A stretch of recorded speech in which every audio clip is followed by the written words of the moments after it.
Right. Today I want to talk to you about something really important, and that's the difference between margins and markups. This is the reason why you sometimes feel that you have less money in the bank than you should have, even though you're applying markups of, say, 50% or even 100%. Let's say, for example, that you're a plumber and you've bought some products for $800 and you're now going to mark that up for the client, and you're going to say add 50%, which means that you have a cost base of $800 and you have a markup of $400. So now you're going to charge the client $1,200. So that's the total on charge. The same principle applies in retail, for instance, right? So you have a cost price, you have a markup, and then you have the recommended retail. So 1,200 is what we're going for. And it's comprised of those two components, the $400 markup and the $800 in cost. The thing to remember and understand here is that $400 is what you keep. You don't keep 50% of the 1,200, even though you've marked it up by 50%.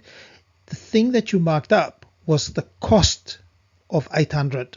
So that $400 was added to the 800 and expressed as a percentage. That's a 50% markup. The $400 expressed as a percentage of your retail price here, that is obviously a lesser percentage. So if you look at it as a pie chart, as a portion of your cost, the markup percentage was 50%.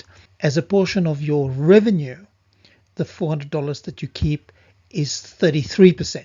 And that's what causes confusion. People think that they've marked it up by 50%, but somehow, they charge 10 grand, but they don't have 50% of that in the bank because they don't understand intuitively what the difference here is. To summarize, markup is added to the cost. So that's a smaller denominator, which gives you a bigger percentage.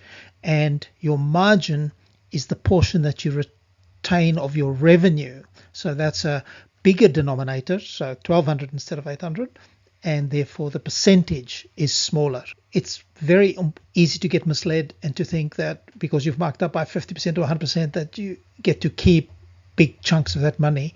It's a much lower percentage that you keep. So let's try and understand how it works. Of that $1,200 that of revenue, $400 of that is what you kept as a margin, and the other $800 is cost, right? The $400, now we're looking at it as an income statement. So that $400, we refer to that as your gross margin. So that's the 33%. And then you have to still add all your other expenses, which gives you a net margin of, say, $100, which is only 8%.